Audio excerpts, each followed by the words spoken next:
Yes, నువ్వు అన్నది బండి సంజయ్ గారి వివాదం జరుగుతుంది. మొట్టమొదట 8th రోజు 8వ తారీఖు రోజు రాత్రి 7:30 గంటల 8 గంటల ప్రాంతంలో వాళ్ళ మదర్ పేట్ బషీరాబాద్ పోలీస్ స్టేషన్కి వచ్చి ఒక ఫిర్యాదు చేసింది. మా అమ్మాయి మీద లైంగిక దాడి జరిగింది, మీరు ఫిర్యాదు చేయండి అని. వితిన్ అవర్ మేము ఫోక్సో కేసులు కట్టి తల్లి ఇచ్చిన స్టేట్మెంట్ మీద రికార్డ్ చేసినాం. ఒక కంప్లైంట్ వచ్చినాక 24 గంటల లోపల ఆ అమ్మాయి బాధితురాలి స్టేట్మెంట్ తీసుకోవాలి. ఇక్కడ ఆ అమ్మాయి మైనర్ అనేది ఎవరు ప్రూవ్ చేయాలా? ఇమ్మీడియట్గా అమ్మాయితోనే వెళ్ళి స్టేట్మెంట్ తీసుకొని సెక్షన్స్ ఆల్టర్స్ చేసినాం. 10th రోజు ప్రధానమంత్రి ఇక్కడికి వచ్చింది. మేము ఎక్కడికి వెళ్ళాలి? ప్రధానమంత్రికి 9-10 తారీఖు 10,000 మంది పోలీసులతో రక్షణ కల్పించాల్సి వచ్చింది. ప్రధానమంత్రి గారు ఒక్క ప్రోగ్రామ్ అటెండ్ కావాలి, 6 ప్రోగ్రాంలు అటెండ్ అయ్యింది.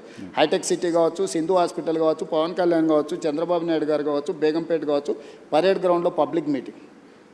వేలాది మంది కార్యకర్తలు వచ్చినప్పుడు సిస్టమ్ మొత్తము 4 days కంటిన్యూస్గా 10,000 పోలీసు ఈ మొత్తం కమిషనరేట్లలో అందరూ అక్కడనే డిప్లాయ్ చేయాల్సి వచ్చింది. Prime minister security. చిన్న మిస్టేక్ జరిగితే ఏం జరుగుతుందో నీకు తెలియదేముంది. అందులో హైదరాబాద్ హై సెన్సిటివ్ సిటీ. రకరకాల దేశంలో ఏ మూలన ఐఎస్ఐ దాడులు జరిగితే కూడా దాని మూలాలు అప్పుడప్పుడు హైదరాబాద్లో వెళ్తూ ఉంటాయి. సో ప్రధానమంత్రి పర్యటనను చాలా సీరియస్గా తీసుకొని 10th రోజు 11th పొద్దున్నే ఇమ్మీడియట్గా సెక్షన్స్ ఆర్డర్స్ వేసి ఇమ్మీడియట్గా వాళ్ళ ఇంటికి వెళ్ళి నోటీస్ ఇచ్చినాం. ఇప్పుడు దాంట్లో అమ్మాయి డేట్ ఆఫ్ బర్త్ ఇష్యూస్ మీద 2 రకాల ఆరోపణలు ఉన్నాయి. 2 రకాల ఆరోపణలు ఉన్నప్పుడు ఇప్పుడు బండి సంజయ్ వాళ్ళ కొడుకు కూడా పోయి పోలీస్ స్టేషన్లో అంతకంటే ముందే కంప్లైంట్ ఇచ్చిన. వాళ్ళు కంప్లైంట్ ఇచ్చిన తర్వాత 2 గంటల తర్వాత వీళ్ళు వచ్చి కంప్లైంట్ ఇచ్చారు. ఇప్పుడు అతను ఇచ్చిన కంప్లైంట్ కరీంనగర్లో ఇచ్చిండు, వీళ్ళు ఇచ్చిన కంప్లైంట్ సైబరాబాద్లో ఇచ్చిండు. కంప్లైంట్స్ను బేరీజ్ వేసుకోవడమే కాకుండా ఇప్పుడు అందులో ఉన్న ఆరోపణలని ఆ అమ్మాయి స్టేట్మెంట్ తీసుకోకుండా ఫోక్సో కేసులో పర్టికులర్గా మైనర్ గర్ల్ విషయంలో అమ్మాయి స్టేట్మెంట్ తీసుకోకుండా ముందుకు వెళ్ళడానికి లేదు. ఇమ్మీడియట్గా అమ్మాయి స్టేట్మెంట్ తీసుకొని సెక్షన్స్ ఆల్టర్స్ చేసి ఇమ్మీడియట్గా నోటీస్ ఇస్తే అతను అబ్స్కాండ్లో ఉన్నాడు. సో ఈరోజు మేము చేస్తున్న దాంట్లో చట్టబద్ధంగా ఒకవేళ అడావిడికి వెళ్ళి మేము ఇంటి మీద పడి 1,000 మంది పోలీసులను పంపిస్తే మీరేమంటారు? రాజకీయ వివక్ష. ప్రధానమంత్రి సభ విజయవంతమైనందుకు రేవంత్ రెడ్డి గారు భారతీయ జనతా పార్టీకి భయపడిపోయి బండి సంజయ్ మీద పోలీసులతో దాడులు చేయించడానికి మళ్ళీ మీరే మాట్లాడేటోళ్ళు. సో ఇప్పుడు ఎవరికి మా ప్రభుత్వంలో నేను మీకు చెప్తున్నా, అది సినిమా స్టార్లు అయినా సరే, ప్రజాప్రతినిధులైనా సరే, వాళ్ళ పిల్లలైనా సరే, ఎవ్వరికి మినహాయింపు లేదు. మీరు నన్ను చూసిండ్రు సినిమా తారల విషయంలో ఎట్లా వ్యవహరించినా, ప్రజాప్రతినిధులు డ్రగ్స్లలో దొరికితే ఏ రాష్ట్రంలోనైనా ఏ పార్టీలైనా నేను ఏ విధంగా తీసుకొచ్చినా ఇందులో కూడా ఎలాంటిది లేదు. ఇది మైనర్ గర్ల్ ఇష్యూ. మేము గట్టిగా చెప్పడానికి లేదు, ఎట్లా పడితే అట్లా వ్యవహరించడానికి లేదు. ఆ బాధిత కుటుంబానికి రాష్ట్ర ముఖ్యమంత్రిగా నేను న్యాయం చేస్తానని ఒక హామీ ఈ వేదిక నుంచి ఇవ్వగలుగుతారా సార్? నేను అనేది ఎవరైతే నేరస్తులు ఉందో 100% శిక్షించే బాధ్యత నాది. హోంశాఖనే కాదు, నేను ముఖ్యమంత్రిని. నేను పక్కడ్బందీగా ప్రణాళిక చేస్తున్నా. నేను ఒకవేళ సహాయం చేయాలనుకుంటే ఫోక్సో కేసే పెట్టాను కదా నర్సింగ్. ఫోక్సో కేసు పెట్టి నాకు కంప్లైంట్ వచ్చిన గంటలో ఫోక్సో కేసు పెట్టినా అంటే what is my commitment? POCSO case ఎందుకు పెడతాం? ఏదో అమ్మాయి వచ్చింది, మదర్ వచ్చింది, మదర్ కంప్లైంట్తోని ఫోక్సో కేసులు పెట్టడం సీరియస్ సెక్షన్స్ పెట్టలేము. బాధితురాలి యొక్క స్టేట్మెంట్ తీసుకున్న తర్వాతనే మనం చేయాలి. ఈ చట్టంలో ఉన్న నిబంధన. సో ఇప్పుడు ఇప్పుడు కొన్నిసార్లు మైనర్ పిల్లలు ప్రేమించుకుంటారు. వాళ్ళ ప్రేమ విషయం తల్లిదండ్రులకు నచ్చకపోతే తల్లిదండ్రులు కొన్నిసార్లు కోపానికి వస్తారు, కొన్నిసార్లు డిఫరెంట్గా వాటి మీద ఒత్తిడి తీసుకొస్తుంటారు. ప్రభుత్వం అనేది అసర్టైన్ చేసుకోవాలి కదా. దట్టు ఒక ప్రధానమంత్రి వచ్చే ముందల వచ్చిన 2 ఫిర్యాదులు, అక్కడనేమో హానీ ట్రాప్ అని బండి సంజయ్ కుటుంబం కేసు పెట్టింది, ఇక్కడేమో మైనర్ అమ్మాయి మీద లైంగిక దాడి జరిగిందని వీళ్ళు కేసు పెట్టారు. రెండింటిని పరిశీలించడానికి పోలీసులకు కనీసం 24 గంటలని పడితే వాళ్ళు ఇచ్చింది రాత్రిపూట. ఒక ఆయన 8వ తారీఖు 5 గంటలకు ఇస్తే ఇంకొకరు 8వ తారీఖు 9 గంటలకు ఇచ్చారు. 9వ తారీఖు నాడు ఎంబడే మేము రంగంలో దిగి పోలీసులు మొత్తం తీసుకొని మొత్తం స్టేట్మెంట్స్ రికార్డ్ చేసి సెక్షన్స్ ఆల్టర్ చేసిన 9వ తారీఖు. 10వ తారీఖు నాడు ప్రధానమంత్రి మొత్తం నేను పర్యటనలో ఉన్న మొత్తం వ్యవస్థ ఉంది. 11 పొద్దున్నే నేను సమీక్ష చేసి ఒక ఉమెన్ ఐపీఎస్ ఆఫీసర్ని అపాయింట్ చేసి కంప్లీట్గా డీటెయిల్ చేసి సెక్షన్స్ ఆల్టర్ చేసి బండి సంజయ్ ఇంటికే కాదు, బండి సంజయ్ బావమర్ది ఇంటికి ఢిల్లీలో కూడా అందరినీ 5 పోలీస్ టీంలను ఈరోజు పంపించినాం.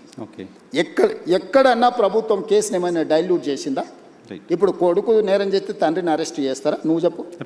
ఇట్లాంటి కేసులలో ఇప్పుడు కొడుకు ఏదైనా తప్పు చేసినాను అంటే బండి సంజయ్ని అరెస్ట్ చేయాలా? ఏం కోరుకుంటుండ్రు? ఇప్పుడు బండి సంజయ్కి బీఆర్ఎస్ వాళ్ళకు పొసగలేదా, పొసిగిందా, ఎక్కడైనా తేడా వచ్చిందా, ఇవన్నీ నేను చెప్పలేను.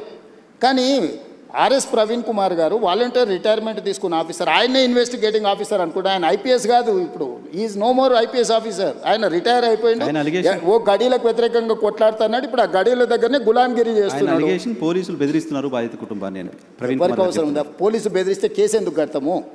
ఇప్పుడు ఇది మినిమం లాజిక్. కంప్లైంట్ వచ్చినప్పుడే పోక్సో కేసు కట్టిన ప్రభుత్వం బెదిరించినట్ట, లేకపోతే బాధితురాలు పక్షాన నిలబడ్డట?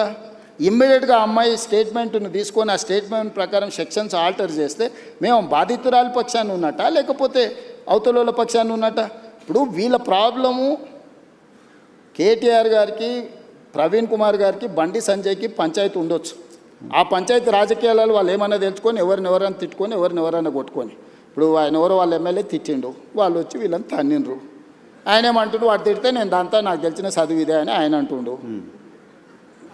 నేనేమంటున్నా, ఎవరు ఫిర్యాదు చేసినా కూడా దానికి క్షుణ్ణంగా పరిశీలించి కేసులు కచ్చి చట్ట ప్రకారం శిక్షిస్తా అంటున్నా. ఇన్ని రోజులు బీఆర్ఎస్ వాళ్ళు ఏమన్నారు, మన బీజేపీ వాళ్ళు ఏమన్నారు, రేవంత్ రెడ్డి కేటీఆర్ను కేసీఆర్ను జైల్లో పెడతలేడు, వీళ్ళిద్దరు కుమ్ముక్కైనరు అన్నారు. ఇప్పుడు బీఆర్ఎస్ వాళ్ళు ఏమంటున్నారు, రేవంత్ రెడ్డి బీజేపీ వాళ్ళు కుమ్ముక్కైనరు, బండి సంజయ్ని జైల్లో పెడతలేడు. కాపాడుతున్నారు మీరు అనే విమర్శ. ఇప్పుడు కేటీఆర్కి సంబంధించిన కేసులు ఉంటే పద్ధతి ప్రకారం విచారణ ఛార్జ్షీట్లు క్లెయిమ్ చేసినాం, ఏసీబీ ఇప్పుడు నోటీస్ ఇచ్చింది కదా. నేను ఎవరి పట్ల బీఆర్ఎస్ అయినా, బీజేపీ అయినా, ఎంఐఎం అయినా, ఇంకో రాజకీయ పార్టీ ఏదైనా, నా పార్టీలో ఉన్న వాళ్ళనైనా చట్ట ప్రకారం విచారణ చేసి, ఇది పిల్లల భవిష్యత్తుకు సంబంధించింది. వైఎన్ఆర్ నేను క్లియర్గా ఇంపార్టెంట్ ఇష్యూ సార్, ఇది పిల్లలకు భవిష్యత్తుకు సంబంధించింది. ఏ చిన్న మిస్టేక్ విచారణలో ప్రభుత్వం చేసినా ఆ పిల్లల జీవితాలు పూర్తిగా దెబ్బతింటాయి. అది అమ్మాయి కావచ్చు, అబ్బాయి కావచ్చు. ఇప్పుడు ఆ అమ్మాయికి సంబంధించి 2 డేట్ ఆఫ్ బర్త్లు, 2 సర్టిఫికెట్లు ఉన్నాయని వాళ్ళకు ఫిర్యాదు చేశారు. నేను అసర్టైన్ చేసుకోవాలి కదా, ఇప్పుడు ఆ స్కూల్కి వెళ్ళాలన్నా, 10th క్లాస్ సర్టిఫికేట్ తీసుకోవాలన్నా, ఆ అమ్మాయి ఏ హాస్పిటల్లో జన్మించిందో హాస్పిటల్ నుంచి బర్త్ సర్టిఫికేట్ తీసుకోవాలన్నా, ఆ అమ్మాయికి సంబంధించిన ఆధార్ కార్డు తీసుకోవాలన్నా, ఈ 3 రకాల సర్టిఫికెట్లు సేకరించాలంటే పోలీసులకు కనీసం 24 గంటలు పట్టదా? ఆ అమ్మాయి చదువుకున్న స్కూల్ ఎక్కడుందో ఫస్ట్ మేము కనుక్కోవాలన్నా, ఆ అమ్మాయి ఆధార్ కార్డు ఎక్కడుందో తీసుకోవాలన్నా, ఆ అమ్మాయి ఏ హాస్పిటల్లో జన్మించిందో వివరాలు సేకరించాలన్నా, ఇవన్నీ తీసుకోకుండా నేను ఎట్లా ఒకవేళ కేసు కట్టిన అనుకో, రేపు ఒకవేళ ఇప్పుడు వాళ్ళు చెప్తున్నాడు వాళ్ళ దగ్గర ఏదైనా ఆధారం ఉందనుకో, అమ్మాయి మేజర్ అని, నువ్వేమంటావు? బండి సంజయ్ మీద పడక వాళ్ళ పిల్లగాని మీద రేవంత్ రెడ్డి రాజకీయంగా ఎదుర్కోలేక పిల్లగాన్ని అడ్డం పెట్టుకొని రాజకీయాలు చేస్తుండు. ఇప్పుడు ఒక రోజు లేట్ కావచ్చు ఆధారాలు సేకరించడం, శిక్ష నుంచి ఎవరు తప్పించుకోలేరు. ఆలస్యం అవుతుంది తప్ప ఆలస్యం కూడా వివరాలు సేకరించడానికి ఇది ఆలస్యం అని కూడా నేను అనట్లేదు. మేము ఇమ్మీడియట్గా నోటీస్ ఇచ్చినాం, ఇంటికి గోడ కతికిచ్చినాం, పోలీస్ టీంలను పంపించినాం, ఢిల్లీకి పంపించినాం, మేము అన్ని రకాల ప్రయత్నాలు చేస్తాం. మేము హార్ష్గా బిహేవ్ చేయలేము. నేను హార్ష్గా కేసీఆర్, నన్ను జైల్లో పెట్టిన కేసీఆర్ కుటుంబం పట్ల ఎప్పుడైనా హార్ష్గా వ్యవహరించిన? 28 నెలలు అయింది. నువ్వు ఎట్లా ఎక్స్పెక్ట్ చేస్తున్నావు? కేటీఆర్కు బండి సంజయ్ మీద కోపం ఉండొచ్చు, అదే పార్టీలో వాళ్ళకి ఎవరైనా మిత్రులు ఉండొచ్చు, బీజేపీలో.